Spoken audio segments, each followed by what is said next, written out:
여러분들이 잘 아시는 윤동주 시인을 생각하면 제게는 그리움이라고 하는 세 글자가 떠오릅니다. 그는 연약한 사람이었습니다. 그렇게 성격이 단단한 사람이 되지 못했어요. 그런데 하나만은 강했습니다. 자유로운, 독립하는 우리 민족, 우리 국가 되기를 원하는 마음만큼은 목숨을 내어 바쳐도 부족함이 없다고 여길 만큼 그는 강한 그리움으로 가슴에 담고 살았습니다. 또 하나, 그는 조국 앞에서는 늘 부끄러운 사람이었습니다. 조상들이 어찌 되었든 지금 이 현실 앞에서 자신이 아무것도 할 수 없는 것 때문에 자기를 성찰해보면 못난 사람처럼 보이는 거예요. 그러니 늘 가슴 아픈 사람이었습니다. 그분의 여러 시가 있는데 그 중에 저는 편지라는 시를 참 좋아합니다. 여러분들에게 소개해 드리겠습니다. 누나, 이 겨울에도 눈이 가득 왔습니다. 흰 봉투에 눈을 한 줌 넣고 글씨도 쓰지 말고 우표도 붙이지 말고 말쑥하게 그대로 편지를 붙일까요? 누나 가신 나라엔 눈이 아니 온다기에. 시를 가만히 보면 뭔가 다다를 수 없는 존재가 있는데 거기에 그렇게 가고 싶은데 다다르고 싶은데 그리움만 가득 넘치는 모습을 볼 수 있습니다. 우리가 신앙생활을 그렇게 하는 것 아닌가 하는 생각을 할 때가 있어요. 우리 하나님 좋아하잖아요. 사랑하잖아요. 그래서 하나님 마음에 딱 맞게 신앙생활 하고 싶은데 그게 잘 되질 않아요. 그런 그리움, 그런 사무침을 가지고 있는 우리에게 하나님께서 오늘 이 말씀 주신 것 아닌가 생각해 봅니다. 22절과 23절을 보십시오. 예수께서 즉시 제자들을 재촉하사 자기가 무리를 보내는 동안에 배를 타고 앞서 건너편으로 가게 하시고 무리를 보내신 후에 기도하러 따로 산에 올라가시니라. 저물매 거기 혼자 계시더니. 이 말씀이 좀 특이합니다. 왜냐하면 이 말씀은 오병이어 사건 직후에 주신 말씀이기 때문입니다. 오병이어의 기적은 한 가지 중요한 특징을 가지고 있죠. 엄청나게 많은 인산인해의 사람들이 모여 있었습니다. 그러면 다 끝나면 이 사람들 돌려보내는 게 일이거든요. 예수님이 하실 수 있는 일이 아니라고요. 제자들이 앞장서서 해야 합니다. 그런데 예수님께서 그거 내가 할 테니까 너희들은 바다를 건너서 가라 라고 말씀하셨습니다. 성경을 한번 보십시오. 세번역 성경을 보면 좀 쉽습니다. 예수께서는 곧 제자들을 재촉하여 배에 태워서 자기보다 먼저 건너편으로 가게 하시고 그 동안에 무리를 헤쳐 보내셨다. 무리를 헤쳐 보내신 뒤에 예수께서는 따로 기도하시려고 산에 올라가셨다. 날이 이미 저물었을 때 예수께서는 홀로 거기에 계셨다. 예수님께서 제자들을 일부러 거기서 떠나가게 하시고 스스로 뒷정리는 내가 하겠다. 그렇게 말씀하시는 거잖아요. 제자들은 좀 의아했을 것입니다. 왜 우리 선생님이 이렇게 하시나? 그런 생각 들지 않았겠어요? 그러면 정말 왜 그렇게 하신 걸까요? 24절 이후부터 내용 속에서 예수님의 의도를 알 수 있을 것 같습니다. 24절부터 26절입니다. 배가 이미 육지에서 술이나 떠나서 바람이 거스름으로 물결로 말미암아 고난을 당하더라. 밤 사경에 예수께서 바다 위로 걸어서 제자들에게 오시니 제자들이 그가 바다 위로 걸어오심을 보고 놀라 유령이라 하며 무서워하여 소리 지르거를. 제자들은 예수님께서 말씀하신 대로 바다를 건너가고 있었습니다. 그런데 문제가 생겼어요. 한밤중에 풍랑을 만난 것입니다. 예수님이신 것을 나중에 알게 되었지만 사람이 나타나니까, 물 위에 사람 나타나니까 당연히 귀신이라고 그랬겠죠. 난리가 났습니다. 아수라장이 됐어요. 제자들의 신앙 없는 상태를 그대로 노출하고 있는 장면입니다. 생각을 해보면 이 사람들 오병이어 기적을 경험한 사람들이잖아요. 그러면 믿음이 충만해 있어야 되는 건 아닌가요? 어떤 상황이 벌어져도 나 이길 수 있다, 나 예수님께서 함께 하시니까 문제없다, 그렇게 고백할 수 있는 사람이어야 하는 것 아닐까요? 그런데 지금 예수님이 눈에 보이지 않고 자신들은 그런 죽음의 위기에 몰려 있으니 난리가 날 수밖에 없는 거죠. 그런데 한번 생각을 해보십시오. 예수님이 배 안에 계시지 않으면 예수님은 제자들과 함께 하시지 않는 건가요? 예수님이 눈에 보여야, 예수님이 느껴질 수 있어야 그때 예수님은 함께 하시는 걸까요? 성경을 보면 백부장은 예수님께서 가시지 않아도 자기의 병든 하인이 여기서 말씀만 하시면 얼마든지 날 수 있다고 고백하지 않았습니까? 우리의 신앙이 때로 이렇게 편향될 때가 있습니다. 내가 느껴야 신앙인 거예요. 예수님을 경험할 수 있어야, 예수님이 깨달아져야, 예수님 때문에 뭔가 뭉클해져야, 예수님을 체험해야 내가 그때 예수님이 여기 계시다는 것을 고백하는 거죠. 이 신앙이 얼마나 큰 문제를 가지고 있는지 아십니까? 예수님이 함께 계시다는 것에 대한 판단을 누가 하는 거예요? 내가 하는 거잖아요. 내 조건에 따라서 예수님의 함께 계심과 그렇지 않으심을 결정하는 거잖아요. 사실 기독교 초기 역사를 보면 여기 예수님 계신가 하는 질문이 많았을 것입니다. 교회는 늘 핍박에 노출되어 있었습니다. 삶의 터전을 잃기도 하고 생명을 잃었어요. 그런데 예수 믿기 시작하면서 가장 먼저 직면하는 첫 번째 삶의 위기는 먹고 사는 거예요. 사람이 먹고 사는 것 자체가 힘들어지면 사람의 삶이 통째로 흔들립니다. 2세기 기독교 변증가 터툴리안이 변증이라는 책을 썼어요. 그런데 어떤 분이 인용을 했더라고요. 그래서 제가 읽어보니까 이런 내용이에요. 우리는 당신들과 함께 항해하고 우리는 당신들과 함께 군대에 입대하며 당신들과 함께 농사를 짓고 장사를 합니다. 우리는 당신들의 시장을 이용합니다. 우리는 브라만교도나 인도의 고행자들처럼 숲속에 살거나 삶에서 격리된 자들이 아닙니다. 우리는 당신들과 같은 공기를 마시고 같은 음식을 먹으며 같은 시장을 이용합니다. 그런데 그 뒤에 내용이 뭐냐면, 그런데 왜 우리를 못 살게 구는 겁니까? 다 함께 살아가는데. 예수를 믿게 되면서부터 그 당시의 시장 시스템은 경제인 연합 시스템이었습니다. 네트워킹을 만들고 그곳에서 상거래를 하면서 먹고 사는 것이 일반적인 삶의 형태였어요. 그런데 경제인 연합회라고 여러 이름이 있기는 합니다만 그 연합회들은 늘 자신들의 수호신을 정하고 자신들을 돌봐주는 신전을 만들어서 거기 가서 제사합니다. 우상 숭배하는 겁니다. 그러니 기독교인들이 그렇게 살 수 없잖아요. 그렇게 살 수 없어서 그걸 거절하면 사회적 경제 시스템에서 빠질 수밖에 없는 겁니다. 네트워크 바깥으로 나가는 거예요. 완전히 경제적으로 소외당합니다. 아니, 그분들은 예수님 믿고 복받길 원치 않았겠습니까? 선택지가 있어서 선택을 할 때는 그래도 우리에게 더 나은 삶, 더 행복한 삶이 있을 것이라는 쪽으로 기울어지게 돼 있잖아요. 그들도 사람들인데 예수 믿으면서 평안해지길 원하고 삶이 안정되길 원하지 않았을까요? 그들 속에 아마도 이런 질문이 있었을는지 모르겠습니다. 저 우상 섬기는 사람들은 잘도 먹고 잘도 사는데 왜 우리들은 이렇게 힘듭니까? 온 세상의 주인이시라고 우리는 고백하는데 주님 도대체 뭘 하고 계신 겁니까?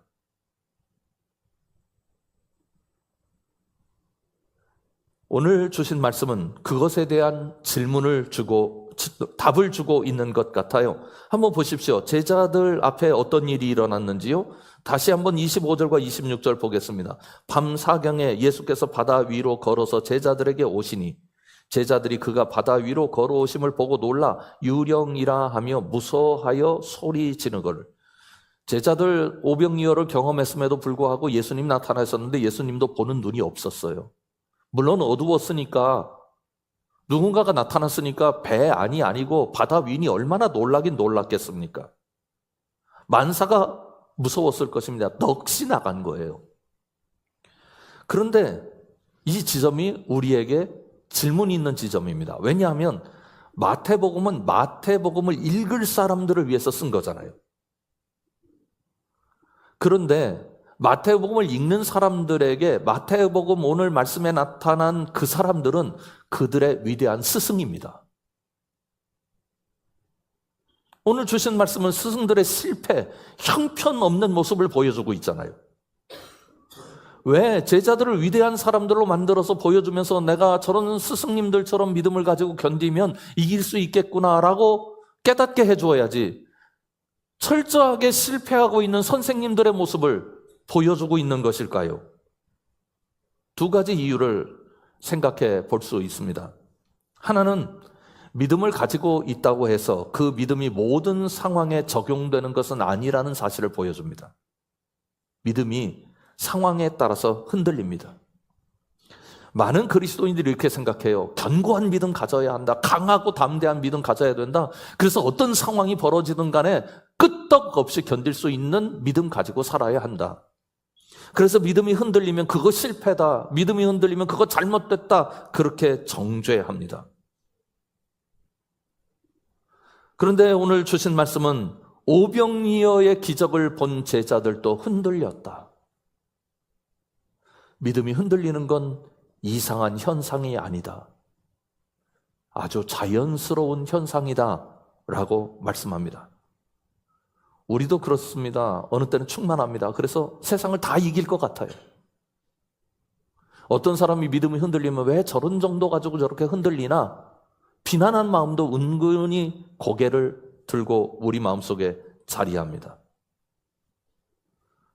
근데 정말 힘든 건 힘든 거고 어려운 건 어려운 거거든요. 제가 제자들의 마음을 이해합니다. 한 번은 싱가포르에 갔는데 싱가포르 근처에 있는 한 섬이 추장이 예수님을 믿는 바람에 그 종족이 다 그 섬에 사는 사람들이 100% 예수 믿는 일이 일어났어요. 그래서 그곳에 한번 가서 보려고 배를 타고 들어가는데 배가 기다란 배, 한 명씩 이렇게 앞뒤로 계속해서 앉는 배였습니다. 목사, 장로 합해서 5명이 거기에 탔어요. 아주 낮은 배였습니다. 그러니까 배에서 이렇게 손을 내밀면 바닷물이 이렇게 만져지는 그런 배였어요. 가다가 모터가 섰습니다. 갈 때는 배가 흔들리지 않는 것 같더니 배가 멎으니까 이게 좌우로 흔들리기 시작하는 거예요. 근데 이상하게 흔들리면 자기 몸도 흔들림. 그러니까 배가 기우뚱기우뚱 하면서 바닷물이 들어오기 시작합니다. 목사 장로인데 다 죽겠다고 난리였어요. 저도 죽을 것 같더라고요. 유언하고 싶었어요. 생각을 해보세요. 한밤중에 배가 큰 배가 아니에요. 물이 넘실대는데 믿음이 안 흔들리겠어요? 그런데 예수님께서 이거를 뭐라고 말씀하셨는지 마태복음 14장 31절을 보십시오. 베드로에 대한 말씀이긴 합니다만 예수께서 즉시 손을 내밀어 그를 붙잡으며 이르시되 믿음이 작은 자여 왜 의심하였느냐 하시고, 자세히 보면 너 믿음 없구나 하지 않으셨어요. 뭐라고요? 믿음이 작다. 믿음이 없어서 너희들 흔들리는 게 아니다. 믿음이 작아서, 부족해서 그런 거다. 그렇게 말씀하시는 거예요. 이 음성은 우리에게 얼마나 큰 힘이 되는지 모릅니다. 여러분, 우리 하나님 믿습니다. 믿음으로 살려고 노력하죠. 더군다나 이 시대를 살아가는 우리 그리스도인들에게 믿음을 지킨다고 하는 게 얼마나 어려운 과제인지 우리 다 잘 압니다. 그래도 어떻게든 믿음으로 버텨보려고 하는데 어느 때는 실패하잖아요. 그러면 자신에 대해서도 실망해요. 아이고, 내가 이것밖에 되지 않나. 그때 주님은 너 믿음 없구나 그렇게 말씀하시는 게 아니라고요. 믿음이 작은 자요. 그런데 이것보다 더 중요한 메시지가 있습니다. 27절 이하의 말씀입니다. 우리 31절까지 한 절씩 교독하고 마지막 절 같이 읽어볼까요? 예수께서 즉시 이르시되 안심하라 나니 두려워하지 말라.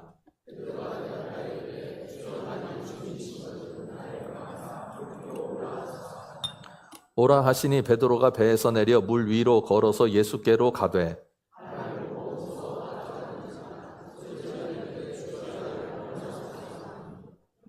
예수께서 즉시 손을 내밀어 그를 붙잡으시며 이르시되 믿음이 작은 자여 왜 의심하였느냐 하시고. 아멘. 27절을 주목해 보십시오. 맨 앞에 부사가 나타나잖아. 예수께서 그 다음에 즉시 뭐라고 말씀하셨어요? 안심하라 나니 두려워하지 말라. 제자들이 두려워 떨고 믿음 없어서 아우성을 칠 때 예수님께서 즉시 오셨습니다. 기도하시고 계시던 주님이 거기 즉시 오신 거예요. 나니 안심하라. 우리가 이런 생각할 수 있잖아요. 내가 믿음이 견고해지면 주님께서는 나를 사랑하시고 나를 도와주시지만 내가 흔들리면 주님도 멀어지신다. 이런 생각이 무의식 중에 우리에게 참 많습니다. 내가 흔들리면 주님은 멀어지고 내가 주님을 견고하게 붙잡고자 하는 믿음의 의지가 강하면 주님 가까이 오시면 그분은 우리를 사랑하시는 주님 맞습니까? 지금 정말 필요할 때는 언제예요? 내가 흔들릴 때. 어떻게 해서든지 믿음 가지고 살아보려고 노력하는데도 잘 되지 않을 때. 그래서 실망하고, 그래서 가슴 아프고, 그래서 믿음에 대한 확고한 의지가 내 속에 자리 잡지 못할 때, 그때 오셔야 그분이 주님 아니신가요? 베드로도 보십시오. 베드로가 예수님인 걸 알게 됐잖아요. 주님께서 나타나신 것을 보고 베드로 성격 그대로 주님 저를 오라고 해주십시오. 그럼 제가 물 위를 걸을 수 있겠습니다. 그런 생각이 들었던 것 같아요. 물 위로 오라고 해주십시오. 그러니까 예수님 맞장구를 칩니다. 오라고. 그러자 베드로가 물 위를 걷게 됐습니다. 베드로는 어부입니다. 그러니 물이 익숙한 사람이에요. 수영하면서 물 위에 떠보긴 했지만 걷는 건 있을 수가 없는 일이잖아요. 배 안의 제자들이 얼마나 신났을까요? 소름 끼치는 일입니다. 예수님 걸으시듯 베드로도 걷고 있잖아요. 이 정도면 최고 체험 아닙니까? 무리 걸어보신 분 계세요? 예수님께서 아마 여러분들 무리로 걷게 하시면 천국 거의 가까이 간 사람처럼 믿음이 올라갈 것 같죠? 베드로가 즉시 빠집니다. 물을 보고요. 베드로도 얼마나 실망했겠습니까? 얼마나 망신스럽습니까? 무리를 주님의 능력 때문에 걸었는데 내가 의심해서 빠졌잖아요. 제자들도 베드로가 걸을 때는 정말 황홀하게 쳐다봤을 것입니다. 정말 빛나는 순간 아닙니까? 그런데 베드로가 쏙 빠져들어가니까 제자들도 얼마나 실망했을까요? 베드로의 이런 부끄러운 모습, 제자들의 이런 부끄러운 모습을 성경이 가감없이 기록합니다. 그런데 그 이유가 무엇인가? 왜 기록하고 있는가? 30절과 31절입니다. 다시 보십시오. 바람을 보고 무서워 빠져가는지라 소리 질러 이르되 주여 나를 구원하소서 하니, 같이 읽어볼까요? 예수께서 즉시 손을 내밀어 그를 붙잡으시며 이르시되 믿음이 작은 자여 왜 의심하였느냐 하시고. 아멘. 즉시라는 부사가 또 나타나요. 즉시 손을 내미셨습니다. 응급 처방을 하시는 거예요. 빠져들어가니까, 죽겠다고 아우성을 하니까. 여러분, 우리가 힘들 때 주님은 이렇게 움직이세요. 신앙적으로 혼란스럽고 내 신앙이 흔들릴 때도 주님은 이렇게 움직이세요. 의심이 생기고 고통스럽고 혼란스럽고 믿음의 확신을 갖기 어려울 때, 어려운 상황에 놓일 때 즉시 주님의 손이 움직이신다고요. 우리가 이런 생각합니다. 믿음이 부족할 때 기도하죠. 주님, 제가 믿음을 담대하게 갖게 해주세요. 저에게 믿음을 더해 주세요. 그런데 사실은 지금 믿음이 부족해서 이 기도를 하고 있는 거잖아요. 내 믿음이 연약해서 이 기도를 하고 있는 거잖아요.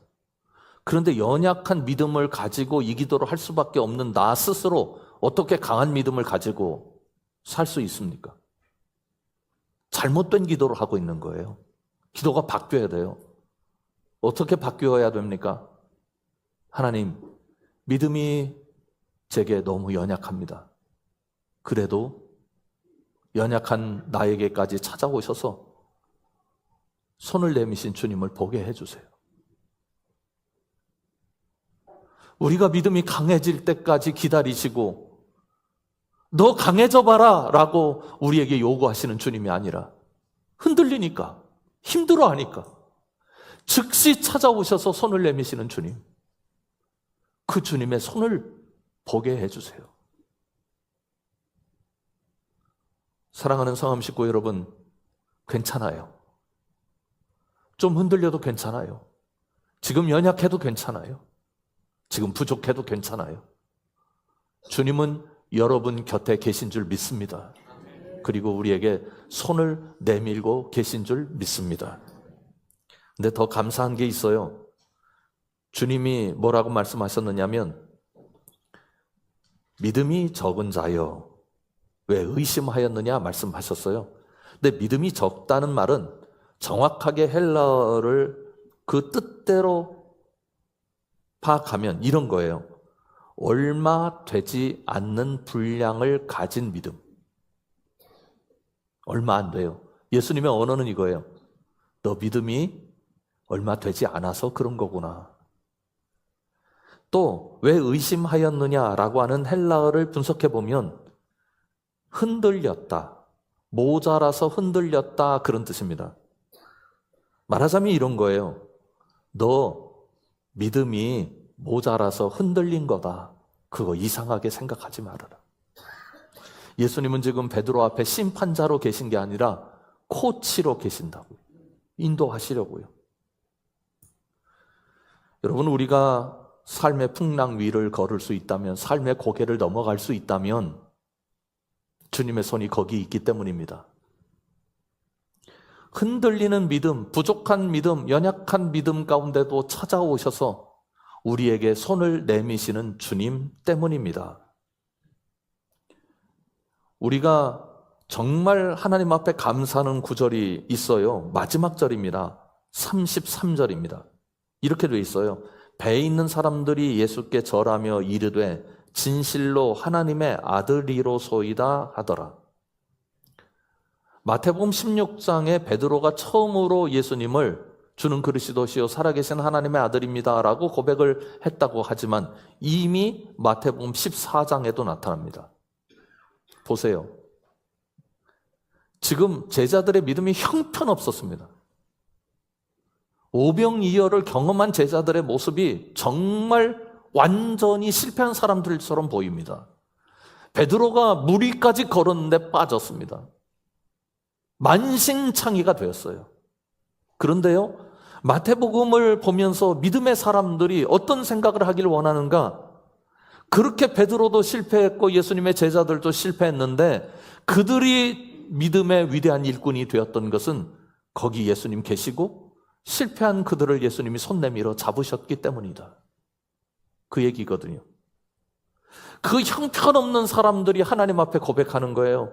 예수님을 두고 예수님이 진실로 하나님의 아들이십니다. 저는 우리도 그럴 줄 믿어요. 우리가 부족하다 할지라도 결국은 어느 자리까지 우리 주님께서 이끄실 거냐면 우리로 하여금 주님 앞에서 진짜 하나님이십니다. 이렇게 고백할 수 있도록, 그 믿음 가지고 살아갈 수 있도록 우리를 그렇게 거기까지 인도하십니다. 그 하나님이 오늘 성암 식구들의 하나님이시고 그 하나님 우리에게 알게 하신 그 주님이 우리 예수님이십니다. 오늘도 그 예수님이 여러분의 삶의 자리에 손을 내밀고 계신 것을 보는 믿음이 있으시길 주님의 이름으로 축원합니다. 우리 함께 기도하면 좋겠습니다. 하나님, 우리가 이런 믿음으로 무장하고 살 수 있도록 도와주세요. 흔들리는 나를 정죄하거나 흔들리는 모습 앞에서 절망하지 말고 이렇게 흔들리는 내 앞에 주님이 손을 내밀고 계신 것을 알게 해주십시오. 우리 함께 기도하겠습니다. 아버지 하나님, 우리 가운데 찾아오신 주님을 찬양합니다. 우리 가운데 찾아오신 주님을 사랑합니다. 실패한 자리, 실망하고 있는 자리, 그리고 연약한 자리, 흔들리는 자리, 여기까지 찾아오셔서 우리에게 손을 내미시는 주님의 그 손을 우리가 보길 원합니다. 하나님 아버지, 그 주님의 은혜가 무엇인지 우리가 깨닫길 원합니다. 오늘 우리가 승리할 수 있다면, 오늘 우리가 새롭게 될 수 있다면 주님의 손 때문임을 깨닫게 하여 주시옵고 그것으로 인하여 승리하는 삶을 살아갈 수 있도록 주님 붙들어 주시옵소서. 예수님 이름으로 간절히 기도드리옵나이다. 아멘. 아무것도 두려워 말라. 우리 찬양하겠습니다. 아무것도 두려워 말라. 주 너의 하나님이 지켜주시네. 놀라지 마라. 겁내지 마라. 주님 나를 지켜주시네. 아무것도 두려워 말라. 아무것도 두려워 말라. 주 너의 하나님이 지켜주시네. 놀라지 마라. 겁내지 마라. 주님 나를 지켜주시네. 내 맘이 힘에 겨워, 내 맘이 힘에 겨워 지칠지라도 주님 나를 지켜주시네. 세상의 험한 풍파 몰아칠 때도 주님 나를 지켜주시네.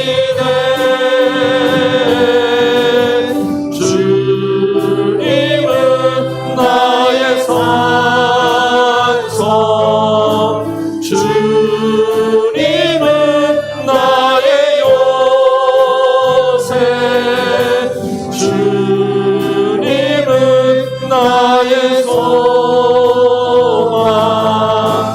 나의 힘이 되시며, 주님은 나의 산성, 주님은 나의 요새, 주님은 나의 산성, 주님은 나의 요새, 주님은 나의 소망, 나의 힘이 되시며.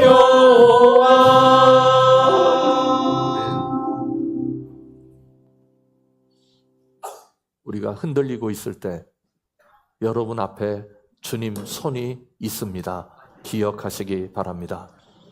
지금은 우리 주 예수 그리스도의 은혜와 하나님 아버지의 그 사랑하심과 성령 하나님의 오늘 또 우리와 함께 하심이, 우리가 연약하고 우리 스스로 실망하며 흔들릴 때 바로 우리 앞에 손을 내밀고 계신 주님, 그 주님을 보길 원하는 주의 모든 백성들 위해 지금부터 영원까지 함께 계시기를 간절히 축원하옵나이다. 아멘.